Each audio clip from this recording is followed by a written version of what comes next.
kaftni uvishish, og'riqlar, qo'lni orqaga, oldinga harakati cheklanishida, uzoq vaqt telefonni yoki bironta predmetni ushlolmaslik bilan ko'p bemorlar murojaat qilishadi. Shunaqa shikoyat bilan meni oldimga ko'p bemorlar kelishadi. Hozir men sizlarga buni sababini ham tushuntiraman va qanaqa mashq qilish, qanaqa usulda massaj qilish kerakligini ham ko'rsataman. Bunga sabab kichik ko'krak mushagi, bu ko'krak qismini oldi qismida joylashgan. Bu mushak qisqarsa, bu yerda trigger nuqtalar paydo bo'lsa, qon aylanishi buzilsa, xuddi shunaqa muammolar bo'ladi.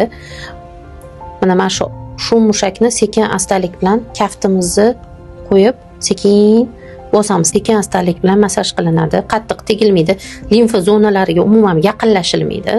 Nimaga bu mushakka ahamiyat berish kerak? Chunki bu yerda mushakning ostida nerv sohasi bor, nervlar joylashgan, qon aylanishi, bular hammasi bu mushakka tegi qon aylanishlar, qon tomirlari shu mushakni qon bilan ta'minlaydi va nervlar harakatimizni sifatli bo'lishiga javob beradi. Shuning uchun mana shu mushak qisqarganda shunaqa muammolar yuzaga keladi.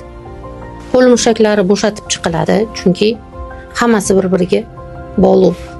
Qon aylanishi yaxshilanish uchun spazm tushadi. Ko'p shu zonalarda og'riq bilan shikoyat qilishadi.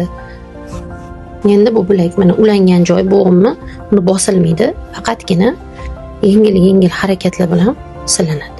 Spazm qoladi, ancha qon aylanishi yaxshilanadi, uvishlik kamayadi, harakat faollashadi.